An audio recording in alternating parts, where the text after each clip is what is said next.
The story of Abigail is another story where the female saves the day, for her husband was dining with King David, and apparently the husband was really rude, and then King David went away, and after, the husband was feeling really proud about himself because he offended King David and there was no repercussions because of it, and he had a big party to celebrate the fact that King David wasn't after him. But the reason why King David wasn't after him is because after King David left, Abigail, the wife, went over to King David and tried to apologize for the husband's rudeness. And it was Abigail who saved the family, because if it hadn't been for her going to talk to David and getting King David to have sort of pity on her family and not to attack back at that family or come and make war with the family, because it sounds like she had many people, like many servants and relatives and stuff. You know, it was because of her work that King David chose to not attack the family. And her husband was all proud, feeling like he was the one who just defied King David, when what he was doing was really creating war between him and King David. So this, again, I feel like is another story that's prophesying a female savior. There'll be two men at war. The husband that she's married to is kind of rude and arrogant, so he kind of represents the marriage perhaps she was forced into. Not a real marriage, but rather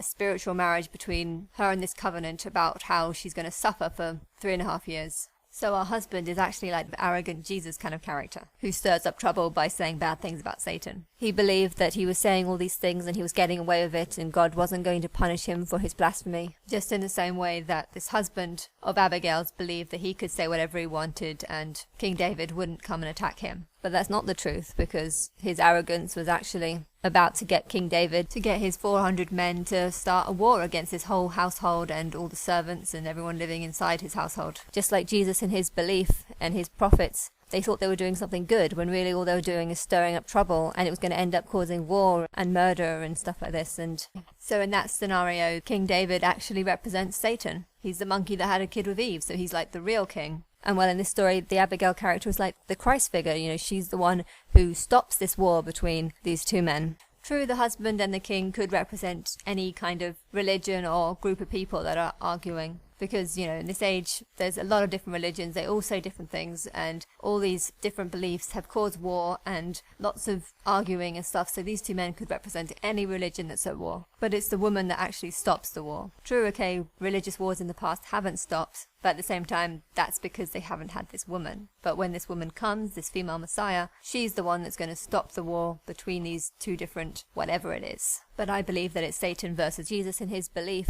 Although King David isn't the innocent party, you know, he's a terrible person. He's supposed to be blessed by God when really he's got many wives. He starts war. He's not a nice person. You know, if you're going around preaching that everything is done by God's will, you know, you're kind of saying that God has appointed King David to be the king because God likes him for some reason. When really he's an awful, awful person, and he should not be seen as one of God's men. But then likewise, Satan wasn't actually a good person because he was just a monkey, so he would have had all the monkey traits. And yes, okay, King David was a bad person, but I reckon anyone in his position would have started war just because that's what all men back then wanted. They were all like Satan, and they were all pretty bad people. But all the women in the Bible, however, you know, most of them are actually pretty decent people, and they only do bad things if it's for the best. Let's take for another story example. There's this other woman called Bathsheba. She was called by the king and I guess was forced to have sex with him. Or maybe it was a willing thing, you know, he's the king, so he can pretty much have any woman that he wants, and that's part of the kingship agreement. Anyway, she had sex with King David and she had his child,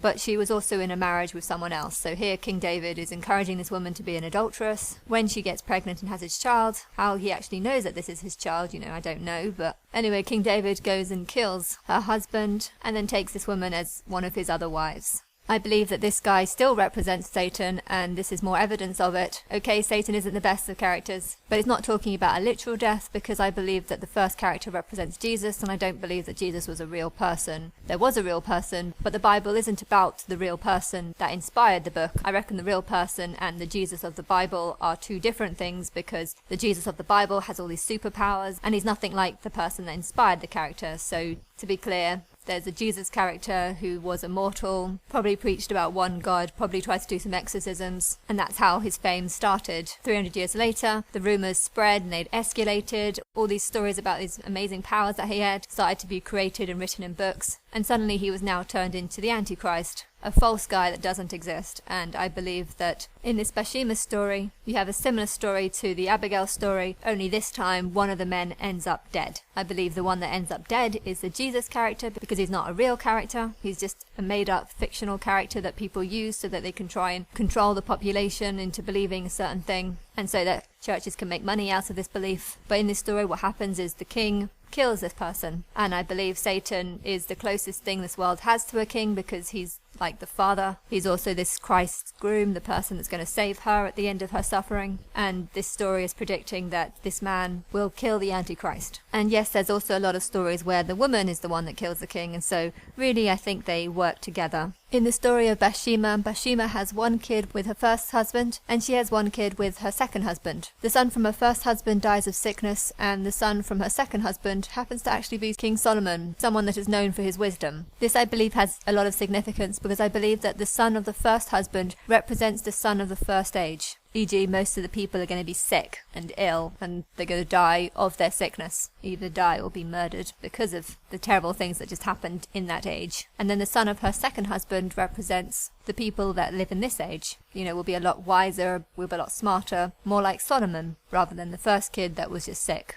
The next character that I want to talk about is Solomon. He's known for his wisdom, Solomon's temple. He's supposed to be one of the wisest prophets, or people of God. Anyway, they say you're supposed to get wiser as you get older. And well, as he got older, he gave up on the Christian God and started to worship Astarte, who was a goddess. And so if he's supposed to be like one of the wisest men, then surely that's a clue that you too should be worshipping a goddess and not a god. It does say that he also worshipped Baal worship, but the Christian God is Baal worship, because it's the god that sacrificed his son. So I guess this guy represents someone who worships both the goddess and the god, both the father and the mother. And he did at one point worship the God of Israel. But I believe that Israel is this woman, and so the God of Israel could be referring to God the mother, or it could be referring to God the father, because a lot of people believe that the God of Israel was a male. Basically, there's a big mix-up and quite a few people are confused. But how the story goes is he kind of falls away from the God of Israel and he starts worshipping other gods like Astarte. Because of this, God was supposed to be really angry and was going to punish him and was going to give his crown to someone else, some servant farmer or something. He decides to sort of go one step ahead of the god and decides to kill that servant, and so this farmer doesn't inherit everything that he has. And Solomon goes on to keep his wealth and his crown and stuff, and he just lives a happy normal life with lots of wealth. And so basically, according to the story, he wanted to worship a goddess. The God of Israel was really upset and was going to take everything away from him, but he just killed the person that God was going to give everything to, and so he just kept everything himself and just led a normal happy life, full of riches and wealth. Okay, you can't really learn much from that story, because he's not a good example, If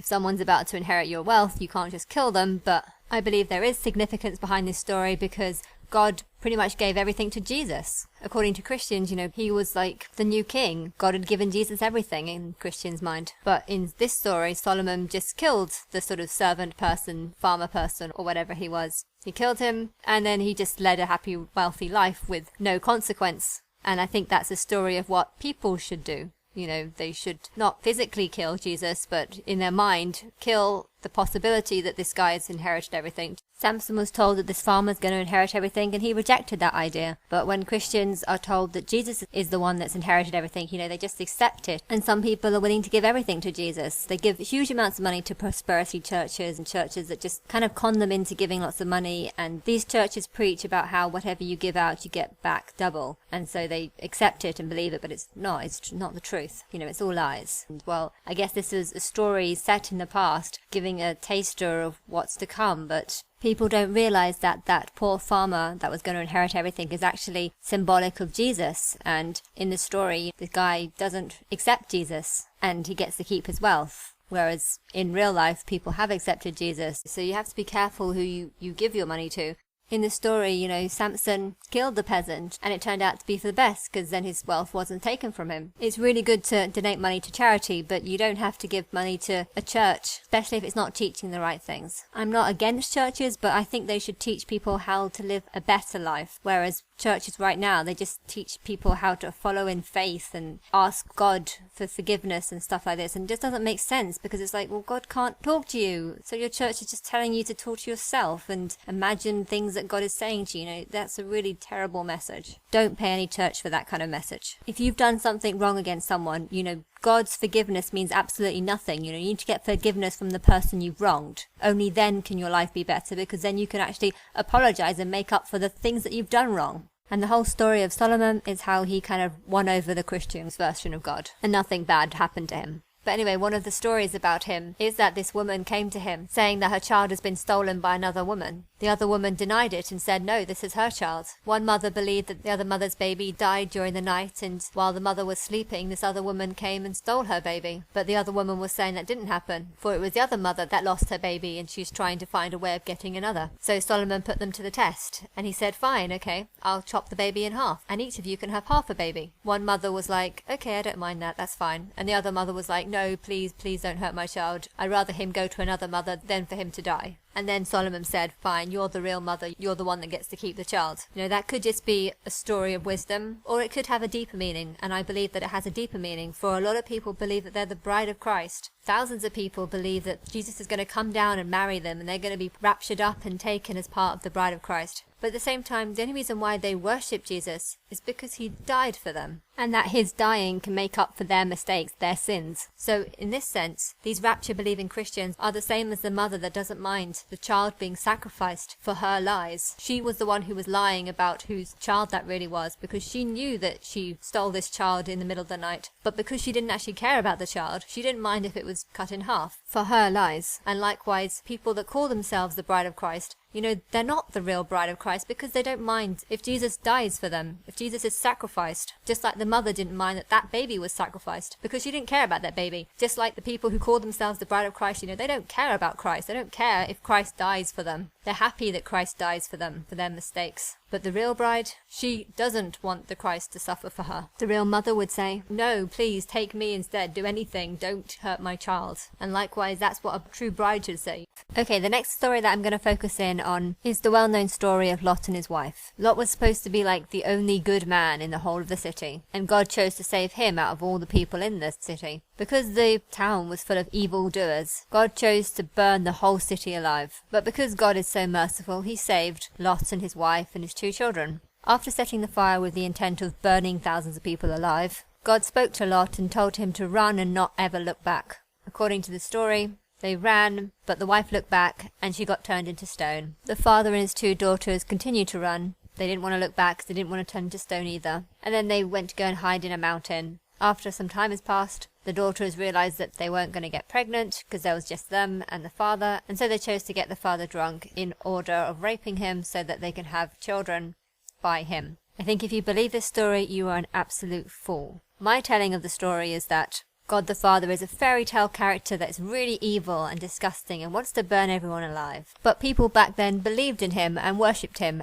And then one day, the town caught on fire. It was probably an accident. And because they built a lot of their houses in wood, if one house goes up, the rest of them do too. But Lot, his wife, and his 2 children ran away. But after getting so far, the wife decided to turn back and to go and help the people that were being burnt alive. Help them get out of the city, help them wake up if they were asleep. She chose to help out. And the father didn't want the children to go back too, so he told a lie to his 2 children about how God said that if you go back, you're going to turn into a pillar of salt. And so if the wife goes back, she'll turn into a pillar of salt. So you shouldn't go and follow her because you'll turn into a pillar of salt too. These children obviously must have been pretty young and dumb, so they might have believed that story. If the story is true at all, which it probably isn't. But anyway, this is my telling of the story. Lot and his 2 children run off to the mountains. Lot had a sort of weird attraction to these 2 children. And now that the wife was out of the way, he thought it was a good idea to get them drunk and rape them. But afterwards he would tell people that actually it was the other way around, and they were the ones that got him drunk and raped him. But if you know anything about dicks and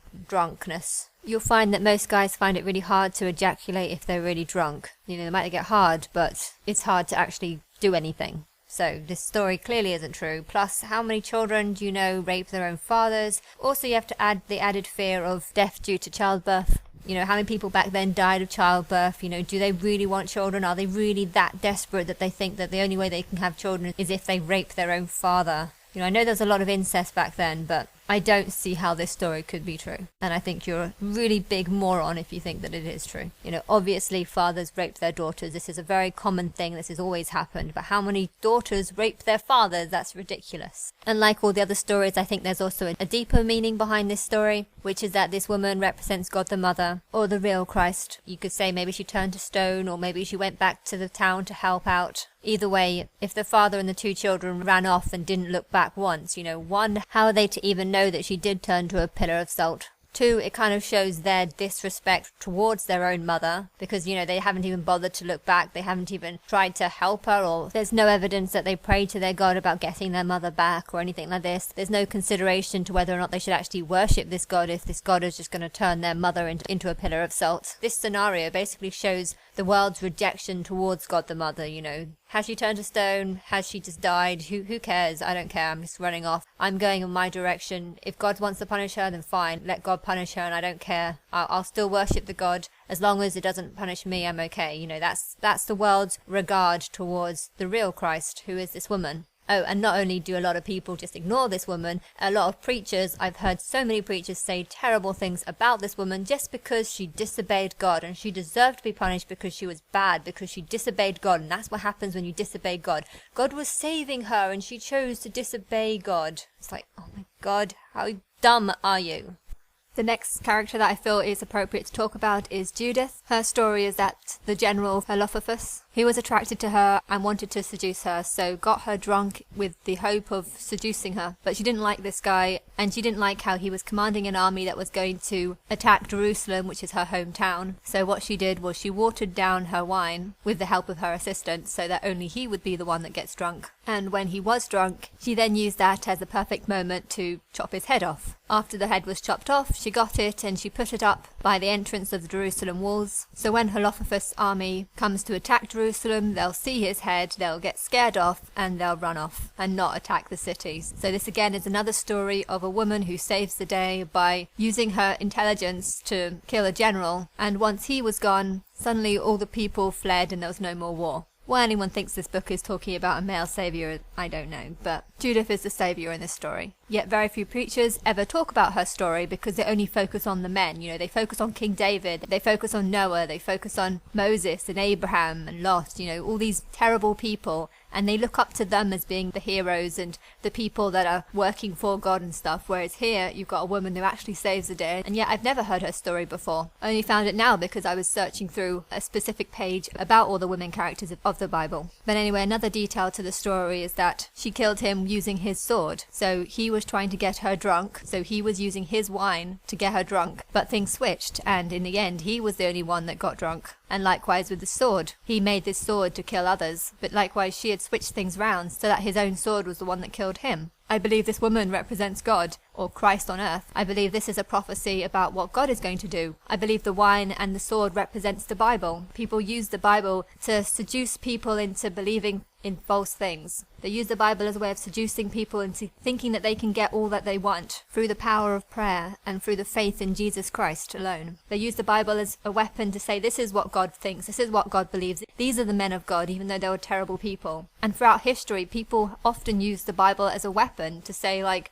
I'm right, you're wrong, this Bible proves it. I believe in slavery. Look, there's a sentence that says that slaves must obey their masters. There's another sentence that says that slaves must accept the punishment and whipping that they get and not attack back. There's another sentence that says you must kill all those that are gay, or them who practice witchcraft or divination. A lot of the men of the Bible are blessed and chosen people of God, and yet they go around raping people. So according to this, God thinks rape is okay. People use the Bible to justify terrible, terrible crimes. God killed his son, so why shouldn't I kill mine? I know that one hasn't been used in a while, but I bet there are some people over history that would use the Bible as a way of justifying their own crimes. The Quran has been used in the same way. Allah says kill the infidels, so we must kill the infidels. People use both the Bible and the Quran as a weapon. But the woman in this story uses this man's own tricks against him, so that he's the one that gets drunk, and he's the one that gets killed. And I believe that when this woman comes, she's going to say to the people, sorry, but you're the infidel because you're the one that worships a male god, not a female god. She's going to say to the Christians, sorry, you're the one that worships the Antichrist. I'm not the Antichrist. Your Jesus is the Antichrist. And so she'll turn people's weapons against them. And the Bible isn't just being used as a weapon. It's being used as a way of teaching false messages, Noah was right to build an ark that only saved himself and a few members of his close family. Jonah was wrong to refuse God and not preach the Bible, and God was right to punish him by sticking him in a well for 3 days. Miriam had a negative opinion about Moses' wife, and God was right to punish her with leprosy. Sapphira and her husband wanted to donate lots of money to charity, but they in the end chose to hold back some of the money. But they were wrong to do that and lie about how much money they were going to give when really they gave less. And God was right to kill them for their crime, in the Christian's version of that story. Jesus was right to get people to beg at him and only help them after they've begged. Delilah was wrong for destroying Samson's power, even though Samson was only using his power to kill people and hurt others. The bride of Christ, meaning the people on earth, must marry Jesus. Even if they don't want to marry Jesus, they must, because the Bible says that they must. A forced marriage. That's encouraging forced marrying. People use the Bible to do terrible things and they can't see because their eyes are closed. It teaches people to follow in blindness and to follow what they believe Jesus is saying to them, when really Jesus isn't saying anything to them. The true message behind the story is that the disciples of Jesus weren't real disciples of God because they killed Sapphira. Miriam didn't deserve to be punished with leprosy, yet people still worship the Bible and the God that would curse her with leprosy for no real reason, because they don't care about Miriam. That just shows the evilness inside people. And Delilah was the one that removed the power of Samson, because Delilah is representing the real Christ, and a woman will come and she will destroy the power of this Antichrist, the power that doesn't actually exist because none of these characters are real, but she will fix things. That's what the message behind the story is actually saying, but no one is understanding the Bible in the correct way. For like the Bible says, all have underestimated the true power of God, for there is no understanding in the world. The next story I want to talk about is Herodes and her daughter. This is the story of how John the Baptist got his head chopped off. How the story starts with this one is that the king really wants to kill John the Baptist, but because John the Baptist has a big following, there's a lot of people that support him and follow him, he doesn't want to lose the support of the people, so he chooses not to kill John the Baptist. Anyway, one day the king holds a big party and they called forth this little dancing girl to come up to the king and do a little dance, and everyone in the hall sort of looked at her and saw her as being really cute. The king was really impressed with her talent and her dancing skills, and as a reward for her dancing ability, the king said, "I will grant you one wish and you can have anything you want." And this daughter said that she wants the head of John the Baptist. Because the king couldn't go back on his word, he then went off and killed John the Baptist and brought her this head, and she got her wish. I think you're an idiot if you believe that story. I'm not saying that the story didn't happen, but if you think that the only reason why John the Baptist was killed was because of this little girl and the story about how it was her wish for this to happen, that's insane. To me, it feels like one more story that just puts down women, even cute little dancing women, The Christian's telling of this story, gives this hidden message that you can't trust women, even if they're cute and sweet, They might have hidden agendas and really want heads of people and stuff, and it's nonsense. The king wanted him dead, and it's obvious that both him and maybe the mother as well, there must have been some motherly persuasion, otherwise this girl might have not said these things. But yeah, it sounds like the king and the mother of this child have got together, they got their innocent cute little daughter to do a little dance, impress the whole audience, and then at the end she was told to say, I want the head of John the Baptist as like a setup, so the king can do what he wanted to do, which is to get rid of John the Baptist, and he could use this little girl as a sort of decoy and make it look like it was her wish and not his wish. It's very smart because, it's tricked the people into believing that John the Baptist must die. Why? Because this cute little girl wants it to happen, when in reality, it's obviously the king that wants it to happen. And perhaps the mother too. But John the Baptist is kind of like the second most important character in the Bible, I guess, because you've got Jesus, which is the main one, and then John the Baptist, which is kind of like his co-worker, I guess. And so to have this co-worker being killed because this innocent little girl wants his head or something, it makes women look sick, the fact that a little girl would want someone's head to be on a plate. And the Bible also does place a lot of blame on the mother as well, Herodes. So it makes the girl look sick and it makes the mother look like she's scheming. And it's not just anyone's head, it's kind of like the head leader of Jesus' church. He's in the Christian mind is like the good guy, and so the good guy was killed by an innocent little girl. It's kind of like saying a hidden message of don't trust the innocent little girl. And the mother also is supposed to take a big role in it. So again, it makes women seem like they're untrustworthy because they're the ones that kind of condemned John the Baptist to death. Whereas in my telling of the story is that I believe that this story is actually prophesying something that's going to happen in the future. You know, this innocent little girl is being used as a sort of Christ figure. She's going to be used by God the Mother and her partner. She's going to be used as a way of destroying Jesus, who is what I believe to be the Antichrist. I say this because people didn't want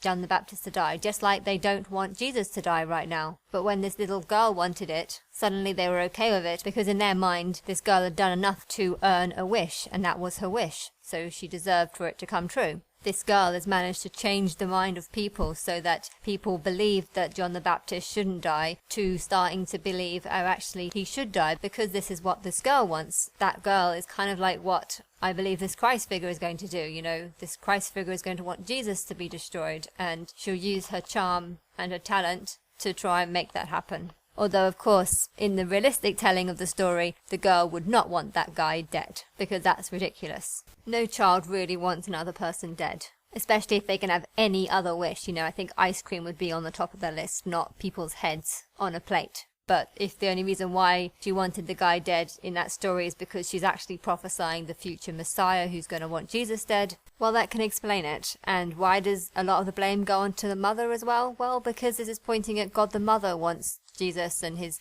disciples of liars to die. You know, John the Baptist was just going around preaching about God the Father, and well, if she's God the Mother, you know, she doesn't like people that go around preaching about God the Father because they're preaching against her. She is the only God, I believe. So anyone that wants to put God the Father before God the Mother, that's exactly the same as putting Satan before God, in my mind. I believe Jesus isn't a real character, it's just a made-up Antichrist. I believe he's a test for all the evildoers. You know, Jesus did say that a doctor comes to heal, but he's more of a teacher, so he comes to teach people a lesson. I believe he's a made-up character that's kind of destroying the world because it's encouraging division, and it's encouraging people to just have blind faith in something that's just not true. And it's encouraging people to believe that all these stories are true stories that actually happened when really they're all not. Well, that's why I believe that story was written in the way that it was. Okay, next up I'm going to talk about the story of Naomi and Ruth. Naomi was a lady who married someone and then had 2 sons. But as her 2 children became adults, her husband died. Later on, the 2 sons died. But before they died, both of them had got married to someone. And so now Naomi was just left as a widow with 2 daughters-in-law. Because when someone married back then, the daughters would always marry into the father's side of the family. The daughters-in-law were part of Naomi's family, but Naomi wanted to go back home to her homeland because now that her sons and husband had died, she felt like there was no reason to stay where she was, so she wanted to go back. Both the daughters-in-law wanted to come back, but she told them that now that their husband is dead, you know, they're probably better off staying behind because that's where their family is. One of them agreed and walked off. The other one, which is Ruth, said, no, you know, I'm part of your family now. I'm going to stay with you. I'm going to stay loyal to you. I'm going to go wherever you go, and I'm going to help you throughout the rest of your life. So Ruth became really loyal to Naomi. When they go back to Naomi's land, Ruth works hard on the fields to pick up grain on the field to feed her mother-in-law. But one day, whilst picking up the corn off the field, she meets a man called Boaz. Boaz is a relative. Boaz takes pity on the 2 because they're now on their own and they're both widows, and he wants to help Ruth by marrying her. But there's another relative who's a closer relation to him, and so he must have first pick. I think that's absolutely revolting, how you must marry someone who's the closest relative. You know, it really shows that this is a backward society. But anyway, they're going to have a bunch of deformed children and they'll probably all die and whatever. Naomi also wants to sell off some of her land, and as part of the agreement in Jewish customs, the nearest relative must have the offer of buying the land, and they must take up any widows and look after the widows at the same time, who would have taken the land and Ruth as part of the agreement. It's absolutely disgusting how women are treated like possessions, you know, just something you can buy. But anyway, sick land, yeah. All these people would have suffered a hell of a lot back in that time, and this is partly the reason why. Laws back then are only favoured towards guys and people with dicks. So what do? You kill them and you bring them back to life as women, and then they suffer all the consequence of the stupid laws that they made. Ha. But as Jewish customs, if Ruth would have had any more children, which is likely she would have had more children because they probably would have slept together. By that I mean he probably would have raped her, because men back then were all like pigs.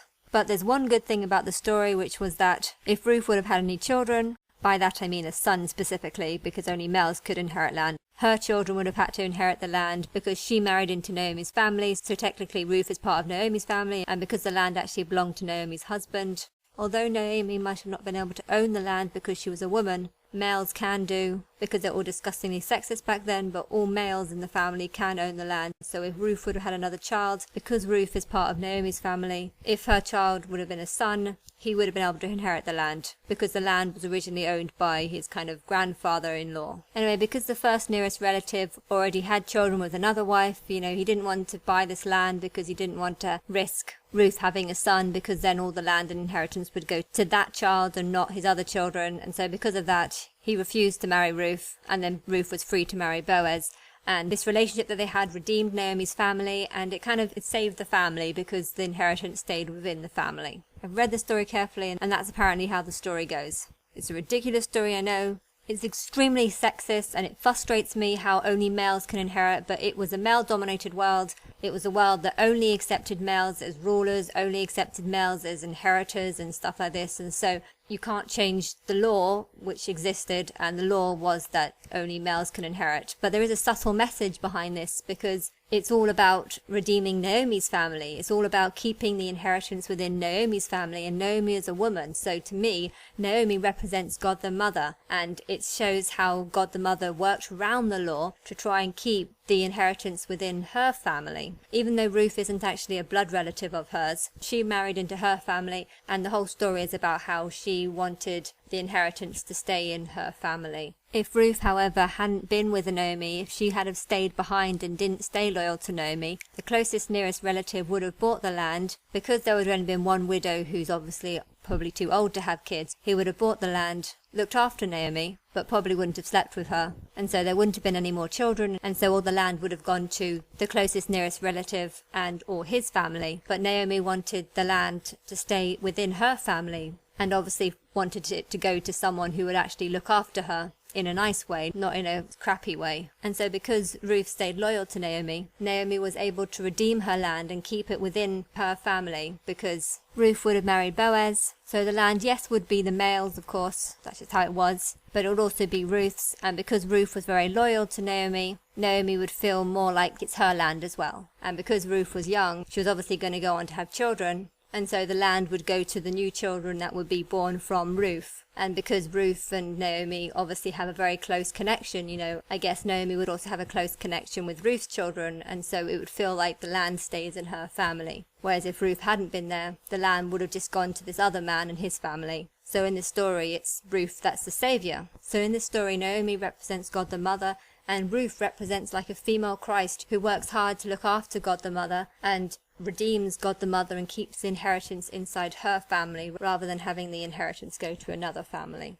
I absolutely hate this story because it's so degrading towards women, because it says how only men can inherit and they have to go through all this trouble to keep the land in the family. I mean, technically, what should have happened is Naomi inherits the land, Naomi gets to keep the land. End of. If Naomi dies, then Ruth gets to keep the land. That's how it kind of should be, but no, that's not how it was, because people back then were disgustingly sexist, and women can only inherit things through marriage, providing there's a living male relative. It's an awful story, but at the same time, that again is another story that is about what the Bible is about, because the Bible is about a marriage. It's about a marriage covenant between a male and a female. And so if this story is prophesying what God's covenant is, God is God the Mother, but everyone wants God the Father, because they only worship males, but one day they're going to realize that this male entity doesn't exist, and so God the Mother is going to need this female Christ to help her. Naomi would go out every day to collect the wheat, just like this female Christ would go out to collect the information, to give the information out. But the only way they can accept this female Christ is if there's also a male in the family. And so this woman, this Christ figure, this female Christ figure, has to marry someone, so that way the world will have a father. I believe that the female is more powerful than the male, and this story hints it too, because it's the female Naomi who has the land, who owns the land. Although she technically can't own the land because only males can. Hence why she has to give it to someone else, but she's found a way of keeping it in her family, by getting her nearest relative to marry someone. And it's the child of Ruth who's going to inherit the land. So again, it's giving the power to the females, it's only the sons that can actually inherit, but that's just because people were very disgusting back then. Naomi is redeemed through this marriage covenant between her daughter-in-law and this other man, and likewise on earth, God the Mother is going to be redeemed through this female Christ figure and her partner who she's going to marry. I hate this story because of its sexism. But I do like this story. Why? Because it brings up these issues and it shows, just how horrible it would be to know that this is your land, but you can't own it because you don't have a dick. It's an awful story, but it's what happened. Not that it's actually a true story, but it's what happened to many, many families. And even to this day, this still happens. Some countries around the world do have the laws that say that only men can inherit land. Sick. The next story I'm going to talk about is the story of Sapphira. I believe this is such an important story because Passover is supposed to be one of the celebrated holy days of Christ and of the Christian religion and of the Jewish religion. But my telling of the story makes so much more sense than their telling. Okay, their telling is that 40 days after Jesus was sacrificed, he went up to be with the Father. But he said, in 10 days' time, the Spirit is going to come upon you and you're all going to be blessed. 10 days later, at Pentecost, they were all in a room and apparently they all started speaking tongues and speaking each other's language, even though they didn't speak each other's language. According to what happened, some people were witnesses of this and they were so impressed by what they saw and heard that they chose to sell off some of their land and give these prophets all their money that they got for the land. That's the Christian's version of it. But my telling of it is that these preachers were actually conning people. The people that they were conning wouldn't have spoken more than one language, so they wouldn't have known if these prophets that were talking to each other, if they were speaking each other's languages or if they were just talking gobbledygooch. They wouldn't have been able to tell the difference between what gobbledygooch is and what a real language is. Because these people were simpletons, they were peasants, they didn't know any other language other than their own language, so you could have just been going,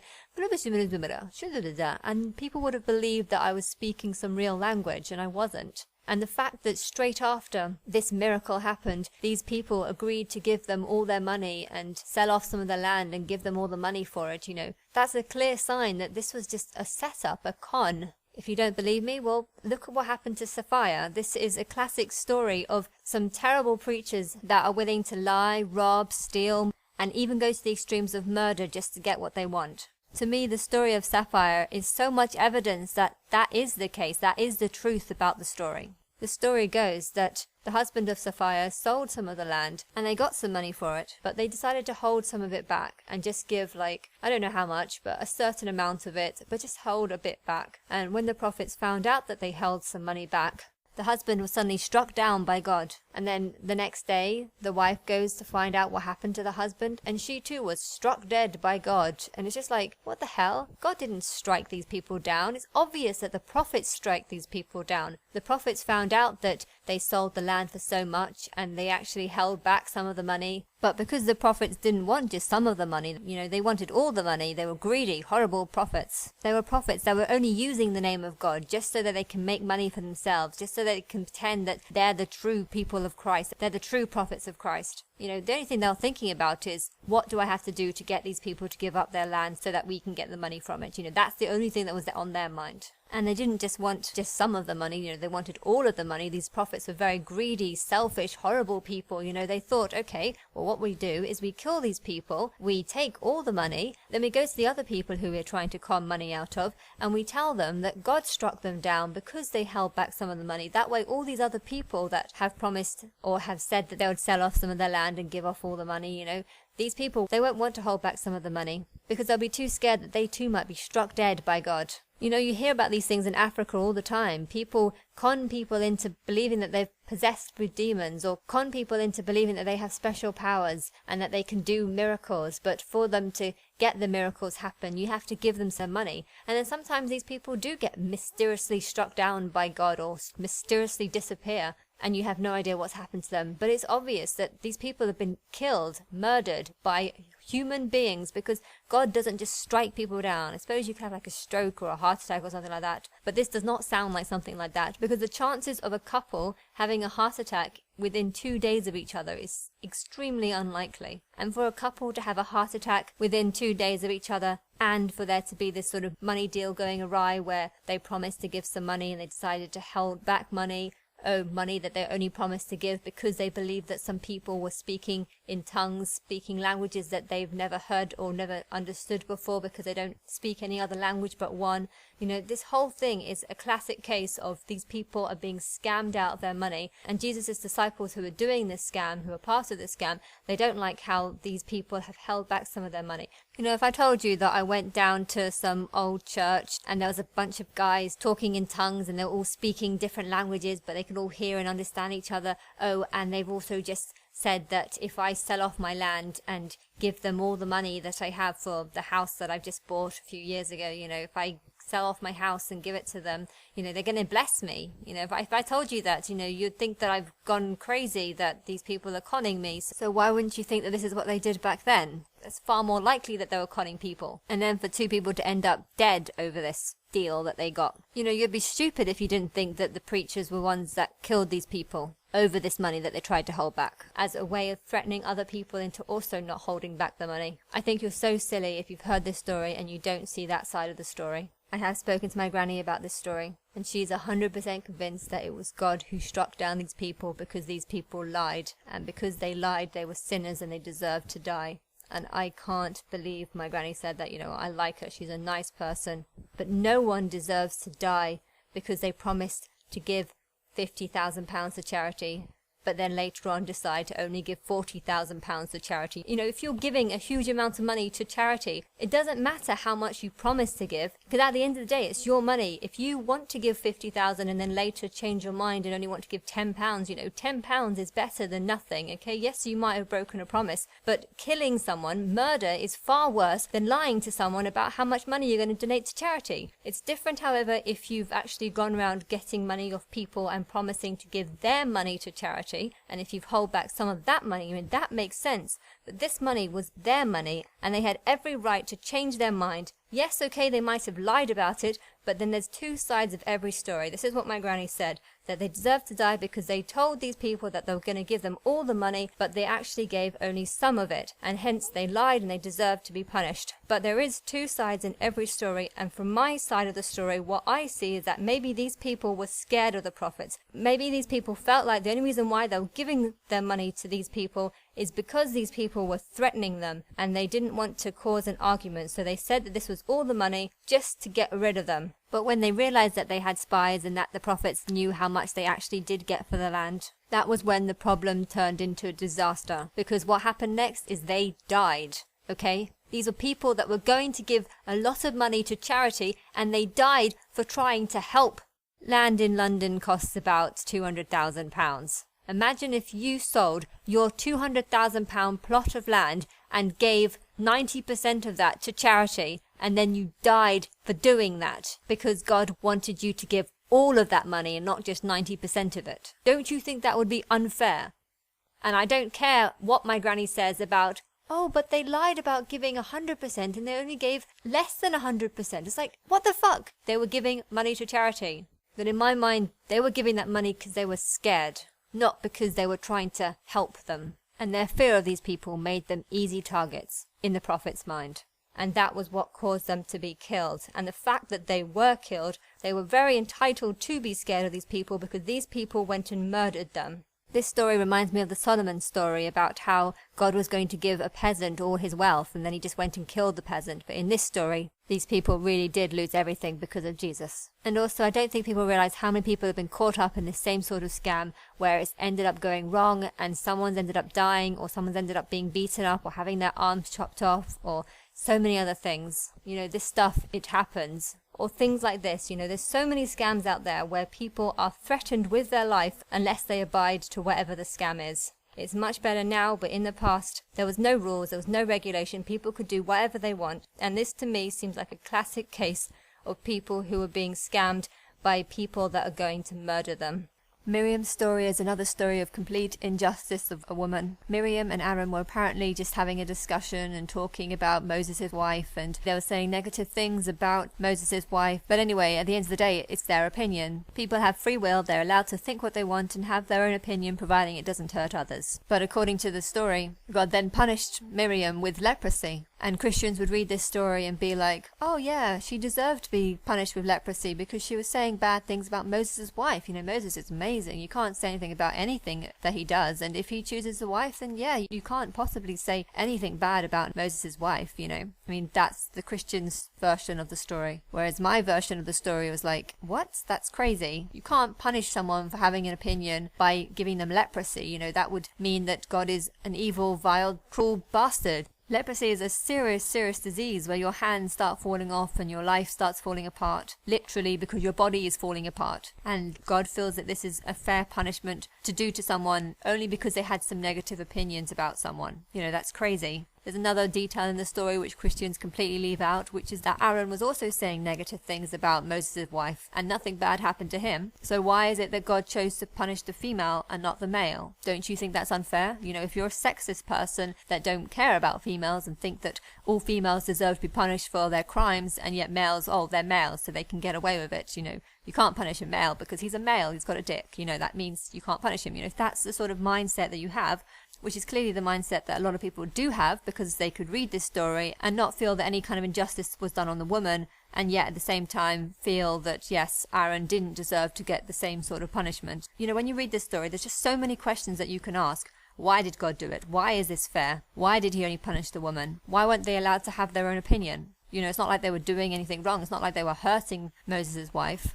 But yeah, people like to pick and choose what they want to believe, and if they don't like something, they just ignore it. But they'll fuss about all the other things that they do like and all the things that they do agree with. I think this story is a very obvious story of how the world blanks out what it doesn't want to know and focuses in on things that it does want to know and uses the things that they do want to know for their own benefit. How anyone can read this story and be like, I want to be a preacher, I'm going to preach this message. This is ridiculous. I don't think there's any prophecy in it, but again, it is about a female who suffers, so I think it is pointing at a female sacrifice, just like Miriam was a sacrifice here. But I don't think the whole story is meant to be about a prophecy. I think it's more just meant to be an example of how terrible people were in the past and how terrible people are now, because they still don't recognize things like this. There's still so many Christians that would read this and not think anything of it. And I think when the female Christ comes, she's going to have to preach this message and preach this side of the story and tell people, why are you not thinking that this is unfair? Because it is unfair. God will come with a new gospel, and I believe that this is it. The true telling of what the Bible should mean. Not a Bible of true stories, although people did get leprosy, but, they didn't get leprosy because God has punished them. Although I do believe in reincarnation, so I do believe that some people have been born in the next life with leprosy as a form of punishment for something they did in their previous life. But it's not because they've said some negative things about a person. It's because they were probably murderers or people that were terrible people in their past life, and this is partly why they've got the body that they've got now. But at the same time, diseases like leprosy, they're going to exist for a long time until humans know how to fix them, until humans have worked out a cure on how to get rid of it. And you can't just say that because they've got leprosy, it means that they were a terrible person in their past life, because at the end of the day, you do not know what kind of life that they had in their past life. So you shouldn't judge. That's for the spirit and the matrix only. The next story I'm going to talk about is Saul's witch. She hasn't got a name, so I'm going to call her Sabrina, because Sabrina the Teenage Witch is the most famous witch in my mind. So the story about this is that Samuel was at war. Saul was one of his high generals, the person that would give a lot of the commands. Saul made a decree that all witches and mediums and anyone that practices in divination, they must be killed or cut off. The war would have killed many people. A lot of people got involved in it, but eventually Samuel died. And Saul, the general, was left wanting to know if the war can be won now that the king is dead. And so he's kind of forced to turn to a witch to try and find the answers, to see the future and to know what's going to happen. And well, he manages to find this witch that hasn't been killed, one that had survived. And he went to her to try and get the answers about what's going to happen. And this woman raised up the spirit of Samuel. And Samuel told Saul that he'll lose the war. What's strange to me, though, is that when Christ raised the dead, everyone loves him. But when this witch raises the spirit of a dead person, no one really cares. My telling of the story is that she raised this spirit to say to Saul that he'll lose. But in my mind, the battle that she was referring to, the battle that this spirit that she created was referring to, was actually the battle against witches and divination. Yes, okay, he might have lost the real war too, but then he's lost his king, so the chance of him losing the war is quite high since the king is gone, because as soon as the king goes, suddenly the men become disheartened because they feel like there's no one really worth fighting for, because usually in these wars the men would fight for the king. and if the king dies, they kind of lose their will to fight. They kind of lose their will to fight because none of them actually fight for the true reason. They're not fighting to save their people. They're fighting usually just because the king is paying them. So if the king dies, a lot of these people won't get paid, and so a lot of them will want to leave. I think that story could actually be a prophecy of what's to come. When people stop worshipping God the Father, suddenly all the people that would call themselves part of his army, they're not going to want to be part of his army any longer because they're going to realize that that's not the way into heaven. They're not going to get paid at the end of this, and they're going to give up, and they're going to start not wanting to follow him or not wanting to fight for him. Why? Because like Samuel, he's dead. But yeah, this is just a story about how it's the female that kind of brings forth this message. It's the female that survives this war against her people. Samuel's war was against people, but Saul's war was against witches and divinations, for he was the one that made the decree about how they must all be cut off and die. But the message that this witch brought was that he would lose. The next story that I'm going to talk about is the story of Dinah. I think I'm pronouncing it right. Anyway, she was raped by Sheshem. Then after Sheshem went to his father and said, I really like this girl and I want to marry her, the father agreed, and the father went to her father and tried to convince the father of this woman to marry her off to his son. The father agreed, but said that he'll only agree if Sheshem and his whole household, so the servants, relatives, cousins, families, his whole house, they have to get circumcised. So they went off and got circumcised. They all had parts of their dick removed, but the brothers and family of Dinah didn't keep their word. They later slaughtered the whole household, Sheshem and his father included. So this is a terrible story where people break their promise, break their covenant. But at the same time, I believe that this is a story that's prophesying the future. For in the Christian's mind, people might read this and be like, oh, it's all Dinah's fault, all these people died. She was like the person that caused all these problems, caused this war between these two families. She represents the people, the bad people who have caused all this war. But it wasn't, because her being raped by the other family doesn't mean that she's done anything wrong. In my mind, this is a prophecy of what's to come, in the sense that this woman is like the Christ figure. A lot of people do wrong towards her. They sort of spiritually rape her, take her inspiration and not really care about what she wants, not ask what she wants, but rather just try and force her into this marriage. Just like Sheshem did, he just used her and then tried to force her to marry him. Just as the people believe that Jerusalem is going to be forced into a marriage with God, but they don't see Jerusalem as being a real person. They just think it's lots of people, so they don't care about this person, nor do they care about the lots of people that might not even want to be forced into marrying God. They just assume that everyone wants to marry God. Jerusalem is the new bride, so that means that everyone who's part of Jerusalem, the new bride, they're going to be forced into this marriage and they'll love it. Just like this Sheshem guy just thought that this woman would love to be with him, even though she probably doesn't want to be with him because she was just raped by him. But the people of the father, the one that's trying to force her to marry, that's the Jesus character, that's the bad relationship that she's in. In this story, all the people that are on her side, on the woman's side, they're the ones that fight the people that are on the rapist side, and they win. And I think this is a prophecy saying, which side do you want to be on? Do you want to be on the groom's side? The groom that was willing to rape this woman who I believe represents a sort of suffering Christ figure? Or do you want to be on her side and actually have sympathy for what she's gone through, what this suffering Christ has gone through? Another story that's very similar to this story is the story of Tamar. She was raped by her own brother, but the father, which is like the evil father, he took favor in the son and so didn't punish him. Tamar went to go and live with her other brother, but the other brother did take sympathy for what she went through. And later her brother goes on to kill the other brother. I don't know if he killed him because of the rape that he did on his sister, or if he killed him for another reason, but that is what happens in the story. She's raped by one brother, and the brother that's more on her side, the brother that she's living with, that brother is the one that goes and kills the other brother. In this story, I believe the woman represents Christ. The brother that raped her represents the people that are happy to sacrifice Christ. These are the people that are willing to make Christ suffer so that they can get some pleasure or something out of it. But the brother who helps her and takes her in so that she can live away from the rapist, these are the people that are actually going to help her, and they help her by killing the brother that raped her. So which brother would you rather be? The one who kills Christ, or the one that helps Christ get revenge on the people that have wronged her?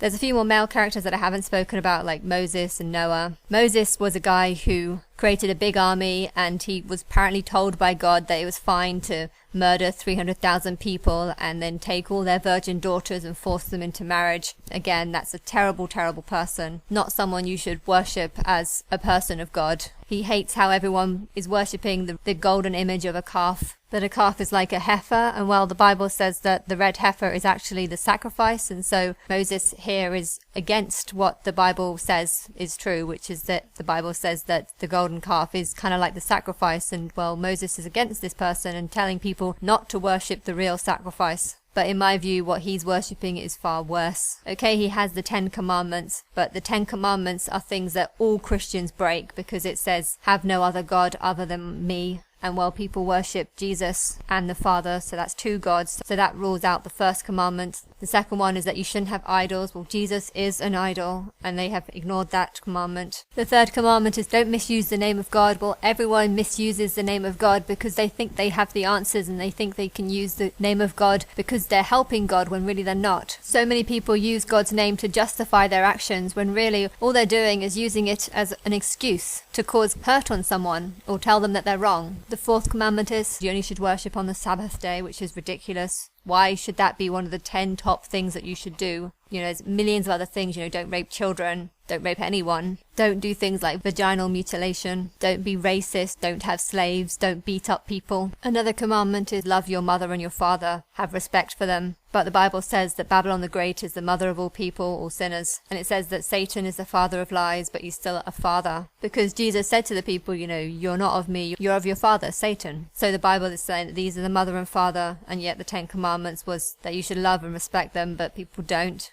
There's another one about not murdering, and yet most people are willing to accept the sacrifice, accept that the murder happened for them, and they're willing to place their sins onto the sacrifice and let the sacrifice take the burden of their sins. The Lamb of God, the one that's chosen to die, that is a commandment that people are breaking. Also, most people eat meat, and a lot of religious people do actually sacrifice animals, so you are a murderer, because animals are souls too. They're living souls that are going to be reincarnated and become human, but you don't actually know that bit. But yeah, you're murdering something. If you eat any kind of animal, you're murdering something. There's another one about don't give false testimony. Well, people all over the world are saying, I talked to Jesus. Jesus has come to me. He's spoken to me. And if it turns out that Jesus isn't a real person, then it will put to shame all the people that go around saying that they have a personal connection with Jesus. If Jesus was real, then it won't put any of them to shame, because that means that all the things that Jesus has apparently said to them, it might actually be true. And all these people are just talking to the imaginary friend in their head. They're not talking to anyone, but they're going around giving false testimony about how Jesus has said this, how God has said this. And the only way these people can be punished is if the real Christ comes and it's not Jesus, and this person can prove that they're the real Christ.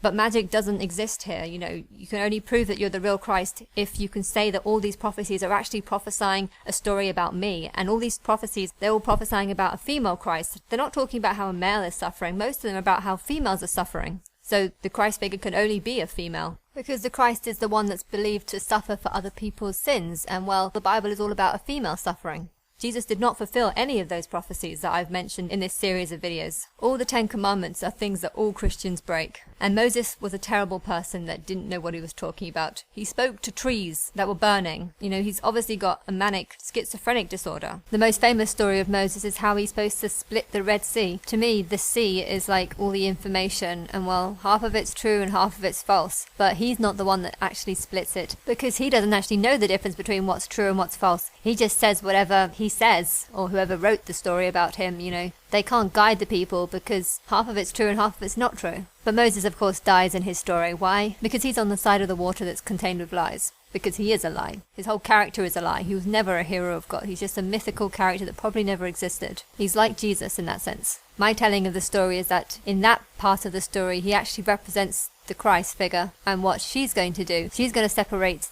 the things that are false from the things that are true. She'll be like the little divination servant girl that's mentioned in the Bible. She'll use the stories of the prophecies in the Bible, only she'll separate the truth from the lies. Finally, there's one other story about a female, which is this medium girl who works as a servant. She's been forced to work as a fortune teller, so she does all this work, and it's most likely her masters that get all the money. But anyway, she sees these 2 prophets of Jesus, and she foresees that these men are true prophets of God. Only she starts to annoy them, and they insult her and call her annoying. I think she represents another type of female Christ, a female Messiah, only this one really is a servant, someone who's working for a higher power, not of her own power or will. Just like in the story, because she's working for these other people, not for her own sake. And likewise, when Christ comes, she too is going to be reading these stories and seeing how they could be prophesying a future female Messiah. and she won't be doing it really for her own sake, maybe a little bit, but she'll be doing it because she feels like she's being forced into doing it, because it will make a big change in the world if people started worshipping God the Mother rather than God the Father.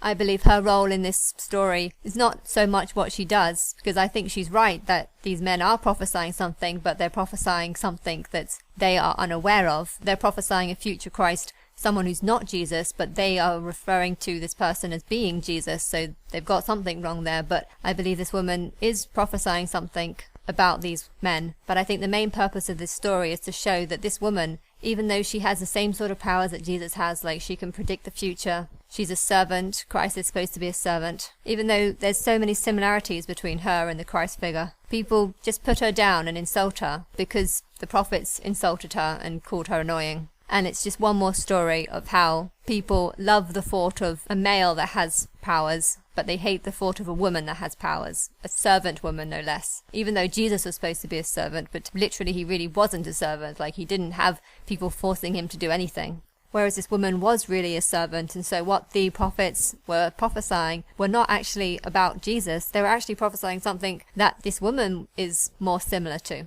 Noah as well is one of the heroes of the Bible, when really the story just says he built an ark and then watched thousands of people drown to death because he was refusing to let them into the ark. He apparently saved 2 of every animal, but it's a completely ridiculous story because they would have just eaten each other in the ark. But say if it was true, what Noah has just done was save only him and his family, and he just said screw the rest of the world. And if you read the Bible, most of the male characters, they're terrible people that have done injustice towards others. They're not good examples, whereas all the females of the Bible, even though they do bad things by killing good people, if you actually look at the actions of these good people, you'll find that actually the good people aren't good people, they're bad people. And so this female that is responsible for killing these good people, all she's actually done is killed someone that deserves to die. A lot of these stories where the woman has betrayed a good man of God, these good men aren't good men of God. And I think these stories are just prophesying how the real Christ, the female, is going to destroy the God that everyone thinks is good, when really he's actually bad, and you should judge someone by their actions, not by what someone says about them. And particularly don't judge an old book about what it says about them. There's another character that I want to talk about, which is Asnath. This is probably my favourite character, but I've left this to last. Why? Because although the gospel of hers is very similar to all the other gospels in the Bible, this one didn't actually make it into the Bible. It's kind of like an ancient apocrypha, a story that stems from the Joseph story. That is the Joseph that had a colourful dream coat, and he was sold into slavery by his brothers because they were jealous that he was the father's favourite. But then after many years of struggle, actually ascended to be like a king's assistant. Only this is the story of his wife. The Joseph story made it into the Bible, but her story didn't. Why do I believe this happened? I believe this happened because this woman is represented as someone with quite a lot of power. She hates people, and yet she's actually seen as kind of like the good character. And while people back then didn't like powerful females that don't like people, but at the same time still are seen as godly people, because she's believed to be like supportive of the God of Israel. But in the story she does have quite a lot of power, so I reckon that's why they removed her from the Bible.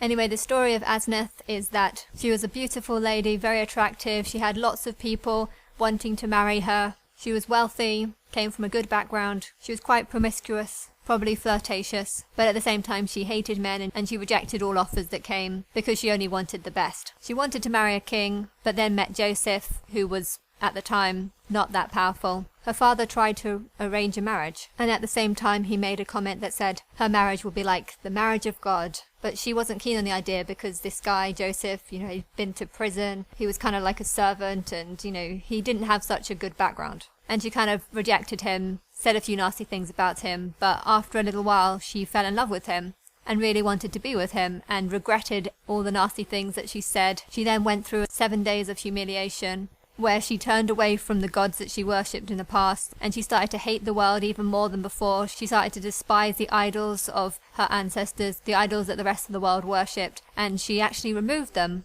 We're not too sure how she removed them, but it says that she did remove all the idols, and because of this her whole family hate her, and they've rejected her and they've abandoned her, and she now feels like a woman in the wilderness. But before this happened, her father said that she should marry Joseph, and her father made a reference to this marriage as being like the marriage of God. I think that could be one of the triggers that stopped this book from getting into the Bible, because a lot of people want to believe that they're the bride of Christ. And because it says in this book that this woman represents the bride of God, a lot of people don't want to believe that they're like her, because this woman doesn't like the world and hates people and is very flirtatious. In the story, she's also put through a weird honeycomb ritual where someone gives her some honey and she has to attract some bees, and she does, but one of them stings her, and the person doing this ritual says to her, the bees that sting you are going to die, and the bees that don't sting you are going to be on your side. And if people started preaching about this message, it's obvious that this woman is actually the Christ. The people that hate her are going to die, and the people that like her are going to live. That's what this message symbolizes. And I think it got removed from the Bible because people don't want to preach that kind of message. Also, she's the one that removes the idol. She's the one that goes through a sacrifice. I think her story, unlike all the other stories about a female, this gives her a bit too much power, because it also says that she has 3 rooms. One of these rooms contains all the ornaments of the earth and lots of wealth of the kingdom. And, there's lots of references to her as being quite powerful. And I think that's why it got removed. Anyway, she falls in love with Joseph and she wants to serve him and just do anything just to be with him. And she regrets her past. Eventually, after the 7 days of humiliation, Joseph comes back and marries her. And he likes the fact that she doesn't like people. Why? Because Joseph was raped by some wealthy woman. And so if this woman doesn't really like men, then it means that she's not going to force anything on him. Although looking back at that story, I haven't spoken about the Joseph story, but the fact that Joseph claims that he was raped by a wealthy woman kind of indicates that the story of Joseph could actually be talking about a woman, because it's very unlikely that a grown woman will rape a grown man. Why? Because they need to get hard. And if the guy isn't interested, then the guy's not going to get hard, and so the rape isn't going to happen. So this part of the story in the Joseph story seems to be pointing more at this figure who goes through lots of suffering and then ascends to rule the empire. It kind of suggests that this person is actually a female. But there are occasional stories where women do seduce men and stuff. But she said that it was him who raped her, and so he went into prison for that. Anyway, in the story, Joseph goes off, but comes back later for this woman, and they get married. Although in my version of what's going to happen to the Christ is that this man is like the Judah character, and so he will betray her, and he will go into a sense of a prison because he won't be allowed to see her, but after this time he'll come back and they'll get married. And so that could be why there's a part in his story where some woman accuses him of being a rapist and then throws him into prison. Why? Because this woman represents God and he represents Satan, and God thinks Satan has done something wrong, and so he needs to be thrown in a prison, kept away from the person he's wronged. And so she throws him into prison, and she's like God, and that's what God does to Satan, but only for the time of the sacrifice. After the sacrifice, he comes back for her. But like the Asneth character, she really regrets everything that she's done, and she really just wants to be with Joseph, and she regrets saying anything bad about him and stuff like that. Most films are based on stories about love or romance or betrayal or things like this, and I feel like every single story can be a different story that connects to the inspiration that God and her partner are going through and have gone through in their past life as Adam and Eve. And in this video, I believe I've just explained that. I'm sure there's loads of other characters that I can talk about, and I might do that in a third video. Or I might get some backing from other film companies or anyone else that wants to help me develop these stories and give my side of how I translate the Bible. And it's not just the Bible that I can do this to. I can do this to most films and most episodes or most TV series. I believe the spirit of inspiration of God lies in every single film, or not every film, but almost every film, and even the Buffy episodes. I can probably do the same thing that I've done to all the Bible stories, just in the same way I can do the same thing to the Buffy stories or the Charm stories or anything like this. And I believe the power behind all this inspiration comes from the DNA that is inside of us.